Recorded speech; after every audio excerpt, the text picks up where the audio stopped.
I am Raja from Chhapra in Bihar. हाँ तो पहुँच तो गई बा लइका लंदन। सरदार मसलदार है पटना के लिट्टी है छपरा के चोखा है।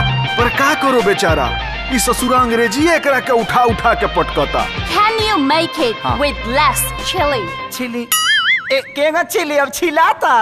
तू तो लागा था पूरा लंदन के नू, अब तो अंग्रेजी सिखाइए देबो। सिखा ना देते लोग के भाषा बिगाड़िए के जाए। आओ लेकिन बानर को गुलाटी मारल छोड़ले बा।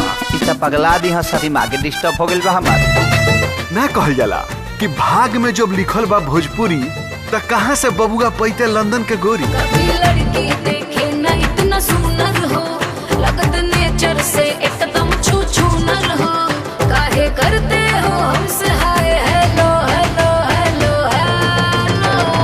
दिल में ढुका के बटाम बंद। तुमको क्या लगा मैं इम्प्रेस हो जाऊंगी? देखिए हम गरीब आदमी हैं, कोशिश तो करबे किए। हमरा तरफ से तोहरा और दिया के रिश्ता के हाँ बा।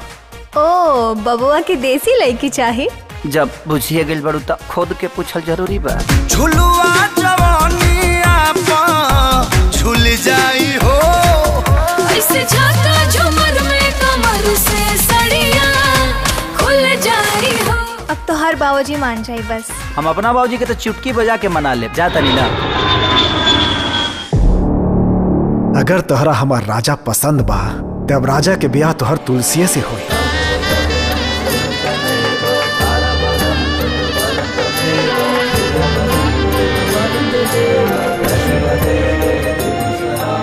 कुछ उलझन में बानी हमके कुछ टाइम चाहिए। हमरा से का गलती हो गई बा राजा, हम तो अभी ना मर जाए राजा। आज दिया के उदास चेहरा देख के दिल टूट गए है यार। अब पता ना काहे तू मन करा था कि ओकरा के जिंदगी की सारा खुशी दे दी। तोहके दिलवा में ऐसे बसा ले हनी हम, दिल के धड़कन भी हमसे नाराज हो गई। अखिया तोहरा सिवा कुछ न देखे सनम, कके हमसे दगा दगाबाज हो गई। तोहके दिलवा में। अरे तू पाप करता रे पाप। ये 10 दिन में तो हमारी पूरी दुनिया बदल गई। हमें क्या पता इश्क होता क्या है। आप मिले और जिंदगी मोहब्बत हो गई। पूछत का है नहीं खा हमार मजबूरी हो, तोहके बोला मने तो बोना कइलो आई तो का गोल जइतो। रात भर रहता खाइता पियता सुतता भोरे चल जइता। भगवान हमारे कैसन दूरा पर खड़ा के ले बड़े कि हमारा कुछ नहीं कभी हाथ की का करी।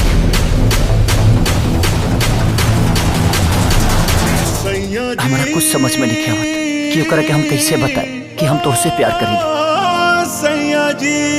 हम राजा जी की नहीं खिचोड़ सकत। बलम जी हो जाइबा गुलरी के फूल। अगर राजा हमार न भइले तो हम अपन जान दे दे। हो जाइबा गुलरी के फूल। शायद एकरे नाम प्यार है।